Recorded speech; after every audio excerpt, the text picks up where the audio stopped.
Hello there. Thank you for the time today. Work to keep it together here. Like many of you, I've been watching the news in Boston, and our hearts go out to the victims and families there of those explosions. Alaskans, we've known far too much sorrow and death recently, and I think of the Trooper Tage Toll and Mel Nading, the helicopter pilot, and then the VPSO, Tom Madole. And so our hearts do go out to the people who have been impacted, and we certainly join with others in seeking justice for them. And I'll just leave it at that for now. But you know, reflecting on this past session and having just a night to think on it as well, I would characterize it as the most productive session I've seen. It's a far cry from what we've seen more recently. Let me tell you what I think some really important dynamics are that are different today. I see a group of people willing to work on behalf of all Alaskans. I see a leadership team in the Speaker and in the President of the Senate, Charlie Huggins, that want to work in a civil fashion with courtesies to each other, courtesies to other members, to get Alaskans' business done. By way of example, 3 days ago or so, I had the Speaker and Mike Chenault and Senate President in my office as we were discussing together how we were going to work to get the session priorities through and get out of session. Typically at the end of session, and not just in the last year or two, but typically in the end of session across all the years, you see one body or another trying to, you know, stick it to the governor or stick it to another body, and that kind of sentiment or mentality was noticeably absent this year. What you saw were people focused on getting the job done for Alaskans, and I'm proud to be associated with them. When I said most productive, if you think about, I consider SB 21, oil production tax reform, as a perfect example of the productivity of this legislature. I see the HB 76, them passing a reduction of Alaskans' payroll taxes, as another example. I see the Interior Energy Plan passing. I see HB 4, that gas line legislation that passed.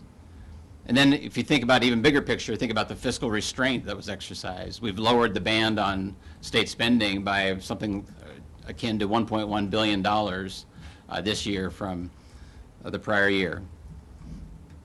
Set a 5-year fiscal plan that starts with that spending limit this year of $6.8 billion. Passed primacy legislation to give our people more say in permitting when it comes to those dredge and fill permits, that local decision making. SB 22, the crime bill, better protections for domestic violence and sex trafficking victims. This is a wide range of issues and challenges that this legislature has met. Now, granted, most of these bills were proposed by our administration, and the legislature did some real heavy lifting in each of these areas. And I want to compliment them and be the first to say thanks to the leadership of those bodies for working to get that done. I think I'll open it up to questions, and let's go from there. So, Pat. Well, Senate Bill 21 passed, so how do you measure whether it's successful or not? What kind of benchmarks and by when? I measure it by opportunity created for our kids and grandkids. I measure it by new production coming online. If we it really depends upon which scenario you use, but I want to see new production. I want to see significant new investment in the next 3 years. That's what I'm looking for. And what that translates into remains to be seen, but the testimony was that we are more competitive today than we were yesterday, and that ought to translate into new investment. Any specifics there? Well, one benchmark is that the major companies have invested approximately $2 billion a year on average to kind of maintain where they are. I think that's a good base level starting point to say, what are you going to jump up to? What are you going to bump up to? And it's a ramp up. It's not a, you know, next year you're going to see, huge amounts unless something extraordinary happens, but we should see a ramping up across those initial years. Becky? Becky Borth, the Associated Press. There's an effort underway. Ray Metcalf has announced he's going to pursue a referendum application. He said that he believes that there's outrage. We heard from the minority Democrats this morning that, I think their feelings on the bill. Do you think that there's sufficient support and that there's this level of outrage that they believe exists in Alaska for this bill? How successful do you think this referendum effort might be? I think the referendum was last November. I think the voters voted that it was time to stop studying the issue of declining oil production and do something about it. If you look at the vote tallies as I did on SB 21, 65% of the people's representatives voted for SB 21. 65%. So for anybody to say, and across party lines, but for anybody to say that doesn't represent the people is an offense to the institution. So Rich. Yeah, hi, thanks, Governor. On the question that Pat raised about how you measure, will the administration produce any kind of reports that indicate level of, this would be a revenue type question, I guess, levels of changes in investment, wells that are drilled that take advantage of various breaks in the bill, the GRE, et cetera, and will we be able to see, will the public in Alaska be able to see exactly how the industry is taking advantage of that bill and how production and/or investment changes? On an aggregate basis, of course. That's what we have with the fall forecast and with hearings that would be available for the legislators to conduct. So. But you don't expect to produce. You can, while you cannot talk about individual taxpayers' tax information, you can talk about wells that are drilled, correct? Of course, they're part of every revenue forecast. What fields are a part of that forecast, and that's a public document twice a year. So. Alexander Gutierrez, hey Karen. Looking forward a few years, if we don't see any changes in decline in oil production, will that suggest to you that we should revert back to something like the current system, or that we should have cut taxes down? Well, I think it's too early to speculate which direction, but I'm of the opinion that in the next 3 years we should see a ramp up in investment. If we don't, and let me back up too, that ramp up in investment is also in the context of a 5-year fiscal plan to manage our way responsibly with our savings through that 5 years. So, follow on your question. Keep going. That was good. Okay. I was hoping that you might be able to say one way or the other with regard to the level of the tax rate. I won't be able to answer that question for, like I said, several years at this point. Yeah. Governor Grace Jane with KTVA CBS 11. A comment was made saying that, well, a comment was made throughout the last several weeks saying that your office actively tried to stop testimony from consultants that maybe would have been negative to SB 21. Can you react to that? Can you respond to that? Sure, I can. And I've already responded to this in numerous ways, Grace, but I would say a couple things. One, the real question is whether legislators had the information needed to make good, sound decisions. And I'd say they did. The legislature had their own consultants on retainer. They used them. Our consultant, our oil tax consultant was on retainer. They got put in front of the committee. In fact, if you look at the scenarios that were in front of the committee, when I was being briefed by my office on some of the changes that were occurring, they were saying this was this legislator's scenario that was run and presented to the committee, and this was that legislator's scenario that was run and put before the committee. Legislators had opportunity with these experts from the legislature and from the administration to get their questions answered. That's what's important in this discussion. Adam. Adam Pinsker, KTUU. Governor, House Speaker Chenault said last night that he felt like with education funding that some folks in the legislature felt like there needed to be accountability where that money went, but they weren't sure, what that accountability would be. I know you talked about the graduation rate going up here in the state, but Anything else more in detail that you want to see, any of the goals you want to see schools achieve before they can get the funding that they're seeking for the base rate, for example? Well, first, we all want our kids' education. We want our kids to get a good education. There's no question that that is everybody's priority in this building, Republican or Democrat. The question is how we get there, and the question is always in this building about money. This year, my recollection, I've got it here, we put $12 million in terms of an increase in the formula. We put the $25 million back in that we added last year, so that has now become a part of this budget. And the legislature added $21 million in safety and security upgrades.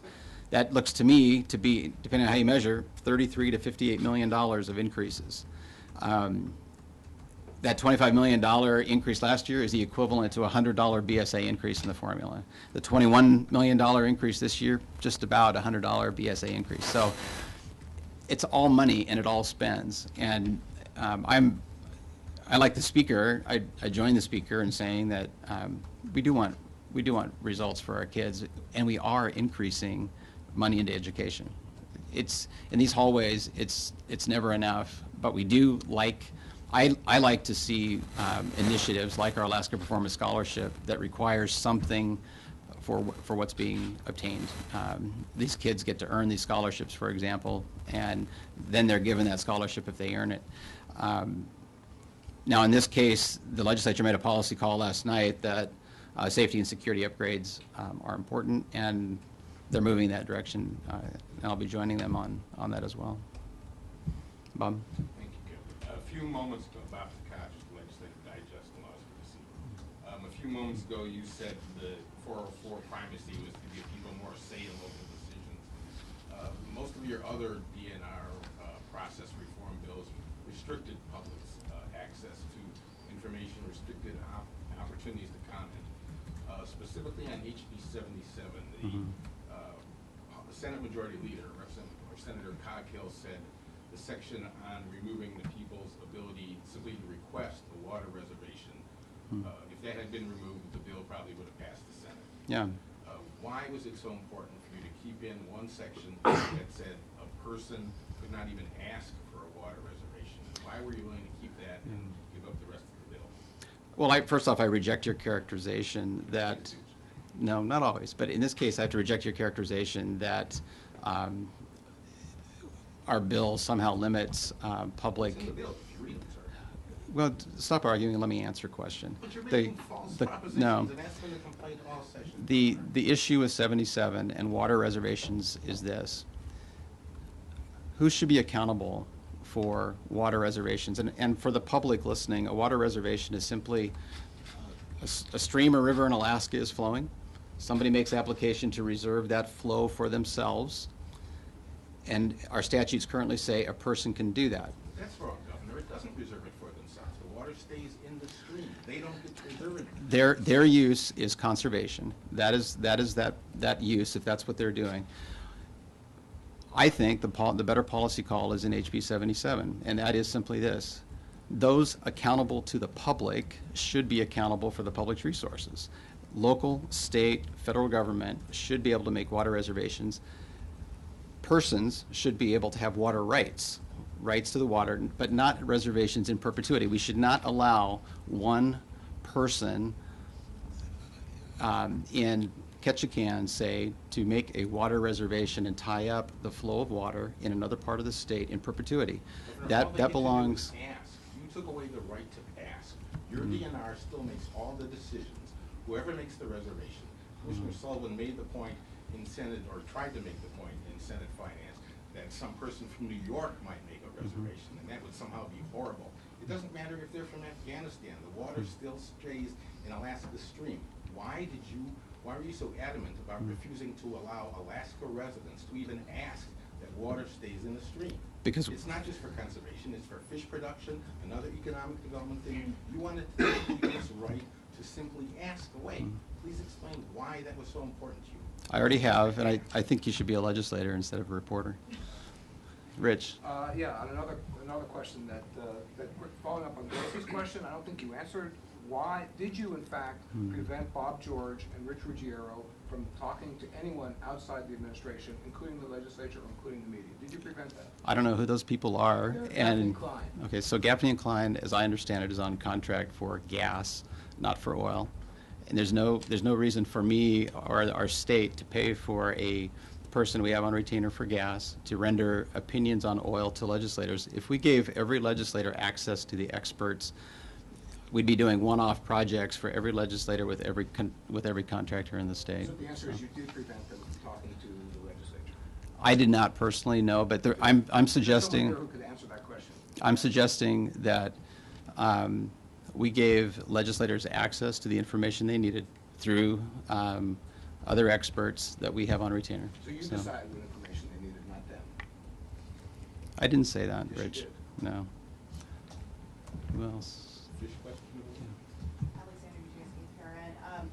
You said that you would like savings withdrawals to be limited at $700 million, but analyses from the Legislative Finance Division project that we're probably seeing shortfalls of $1 billion or greater under SB 21. I was just wondering how you square that up. Well, I squared it up with the fiscal note in the bill and with our view of the projections in scenario B in the fiscal note. We're assuming very conservative production increases across the next few years. Actually the most conservative, the 4-well scenario. So that's how you see us get to those numbers. But of course the key is maintaining that fiscal restraint on the spending. The key is making sure that we keep it at that $6.8 or $6.7 billion level. The savings withdrawal this year, I mean, I've heard the minority make a big deal about the draw from savings, and Rich's article this morning made a comment about how this tax cut will cause the draw from savings, when in fact we're drawing from savings this year under ACES in fiscal year 13. So it's not about that, it's about building for our future. I'm willing to make some short-term sacrifices for some long-term production for our kids and grandkids. And do you see us going to scenario B this year? I'd have to look at the numbers again to tell you. I just know that my assumption in the $700 million draw assumes scenario B. So whenever scenario B kicks in according to the fiscal note, that's what we're assuming. Eventually, it would be great to know when you see that year. It's in the fiscal note in terms of where that kicks in, so, yeah. Governor, Mark Miller at Juneau Empire. We haven't seen you at one of these press conferences in about a month and a half. I was just curious as to if you can tell us why that is. You bet. I've been open and accessible to the press the entire session. I've taken every interview that I know of that was requested except one, and that was due to scheduling when I was out of the building. So every reporter who's asked has gotten an interview with me, and I've spoken with several virtually every week that I know of. But I was just asking about press conferences, general rule. The caucuses, the minority-majority caucuses have held one on an average of once a week. There are a lot of people vying for your time and attention, so I'm accessible, and when you call and ask a question, we work to get it for you. Becky? Governor, you set benchmarks on the gas line project, the big one. Mhm. Do you expect to do anything similar with the oil tax? I mean, do you need to stay on the companies to ensure that kind of remind them what just happened, or because I mean they made the distinction, we're competitive, not attractive, and it'll lead to new investment. We can't say how much, and so I wonder, how do you ride herd on this? I mean, and do you plan to try to apply pressure and say, we stepped up, now it's your turn? Of course, but frankly, that's about letting more companies know about our tax regime. When I became governor, and both DNR Commissioner Dan Sullivan and I went to Houston to speak with companies about trying to attract their business to Alaska, the chatter in the trade association, the trade journals, and the chatter among the company people that we spoke with was that our tax system was not something that would attract them to Alaska. But nevertheless, we still went out to promote leasing and development in Alaska because we think that's good for Alaskans. I expect we're going to do the same thing now, and that is going out and saying these changes were made. We're competitive. You can look at the the nice graphs prepared by PFC Energy in here that show how much more competitive we are now vis-a-vis where we were. So when you speak about benchmarks, our first job now is to spend some time letting people know, letting the companies know. And I'm not talking about the big three that do business here, they know. But it's the smaller companies to attract them in as well. And how difficult do you think if 5 years from now they don't respond like we hoped, or within 3 to 5 years, and how difficult do you think it's going to be to change that? I mean, the ACES has been now a 3 or 4 year conversation. Senator Ellis suggested earlier today that it takes basically political catastrophe of some sort to, to bring about change. And I'm just wondering how easy you think it would actually be. Change like this is, there's never an easy change. These are significant changes. At the same time, if the people of Alaska feel like they have not been treated as the owners of this oil, and when our independent experts tell us that this is now a competitive regime, I don't think it would be that difficult. At the same time, we're in a place now where we are competitive by every measure from independent experts. Therefore, we ought to have some new investment and new production for our people. Okay, let's go online. Operator, could you take us off lecture mode, please? Ready for online Q&A? Yes. Thank you. The lines are open. If you'd like to ask a question, please press *1.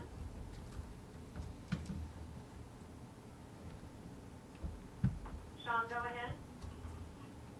This is Sean Crumble with the Alaska Education Update. Go ahead, Sean. I have a question about the Digitizing Education Initiative. The legislature funded all of the portions of that except for the one-to-one technology. Do you think that will be a problem in accessing the other parts of the initiative since there won't be one-to-one devices? Well, certainly, I would have, we proposed that to the legislature, and something that we fought for. At the same time, the legislature, gave us those other pieces that you spoke about. So we'll work to make those work this year, and if it makes sense, we'll come back again next year and ask for that funding. I'd also, Sean, I'd just be happy to refer you to Commissioner Mike Hanley about how that might be worked out. Alex, go ahead. Hi, this is Alex Damar-Bond from the Alaska Dispatch. I wanted to say that on that Gaffney-Klein contract, I think that they're supposed to look at both oil and gas. I think they're supposed to produce a report on oil and gas by August of 2010, and I don't think that was ever done. That's the state's oil and gas fiscal system in comparison of the state to other areas around the world. But that's actually not my question. My question had to do with how much of the state's savings, Governor, are you willing to spend before we pull the plug on Sentinel 21? And assuming it doesn't work, and can you tell me where those savings would come from, like CBR or PFD? No, I reject that notion as well, Alex. I mean, there's just no, that notion assumes that we should be fine with decline. I'll just use the language of the floor the other night. I've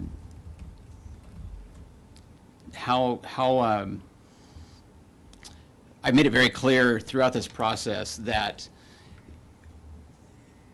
we need to forego some revenue now to make us competitive. And if we're willing to do that, just as every father like myself is willing to forego some revenue in my home so that my kids can benefit, I put some revenue out to them. I pay for their education, for example, because I see a long-term benefit in doing that. And I agree with legislators last night who said this is an investment in our future. We are in a place where we have $16 billion in savings. We're in a place where we're declining in production under the current system. We're declining in investment in this state. And we have to make a choice. And the choice is, do we live for the here and now and try to squeeze every dollar we can right now and continue this decline? Or do we move in a way that follows the economics theory that money will go where it gets its best return. We believe, and I believe, that the legislature joining our administration has set us in a place where our future is more secure than it was before. So I don't accept the characterization made in the question, Alex, but certainly appreciate you trying the question. Yeah. We have no further online questions. Thank you. Okay. Yeah, Mark Miller with the Juneau Empire. I don't really think you answered that question, Governor. If you mentioned the $16 billion that we have in budget reserves, how much of that are you willing to see the state go through without seeing that increase in production that you have said that you want? Well, I'm actually the one in the room right now who has put forth a 5-year fiscal plan that assumes that we will draw $700 million or less per year for 5 years. That is working to manage our reserves through this time. But the key there has more to do with the spending limit that we're imposing on ourselves. And this legislature, under the leadership of both bodies, said that's who they are too. They think we need to limit state spending. And if we can do that, if we can drop that band of spending like was accomplished this year with the legislators by over $1 billion, then at those draws, we have created a manageable fiscal plan and our way through this short-term revenue loss. On the budget issue, both the House and Senate have talked about doing subcommittee work during the interim, delving into certain parts of the budget. The Senate, I think it was Senator Dyson and some others, had talked a week or so ago, saying we need to even look at entitlements, and those things aren't off the table. As you look ahead and prepare for the next budget, which I'm sure you guys are starting on pretty soon, is there anything that's sacred in that budget, or is everything fair game in terms of cuts or restructuring? I mean, how are you going to approach it if you got to keep scaling back? Well, it's about our constitutional priorities, and it's about education, public safety, transportation, infrastructure, and resource management. And we set those priorities, and we work with legislators to do it. When it comes to our own budget process, that starts in July, and we'll go through that process like we have in prior years with those priorities in mind, and trying to work smarter, not necessarily in the same ways. So that's about as specific as I can be at this point, Pat. Could you talk a little bit about House Bill 4 and how Speaker Schultz's gas line and how it would fit into the GEO line? Yeah. If that was to happen, and would you be willing to give up the GEO's must-haves to get them merged? HB 4 is a seminal piece of legislation because it, in its final form now, protected the people's purse, gave some accountability to the people in the governance with the board of directors, with commissioners on the board of directors, provided some better accountability to make sure that consumer rates are protected. But most importantly, what HB4 did is it gave us a vehicle for the state's interest in a gas line, and frankly, from my point of view, in a large diameter gas line. On the one side of the table, we have the AGEA framework, and we've got TransCanada, Exxon, Conoco, BP working on that side of the framework, and they've devoted millions of dollars and hundreds of people to the effort. They are, as I said in my benchmarks, supposed to come to a commercial agreement this spring and move forward with a full summer field season of work. The state's interest in a line with AGDC is important because if AGDC moves forward on its own, as it currently is doing in parallel with the other effort, it can carry our interests in building our own gas line. On the other hand, it can be merged and carry our interests and our percentage interest in our gas and perhaps in the pipeline as well, in a large diameter pipeline. You asked, would I give up the must-haves of AGEA? Am I going to give up off-takes for Alaskans? No. Am I going to give up local hire for Alaskans? No. The answer is there are key provisions in AGEA that protect Alaskans. That's what I'm interested in, is making sure that Alaskans are protected and that we get value for our gas. So. No, I just couldn't remember them all at the top of my head, so don't report that. I'm going to wrap up, but I appreciate the time that you've given me, and also happy to try to bunch your press conferences together. So, thanks.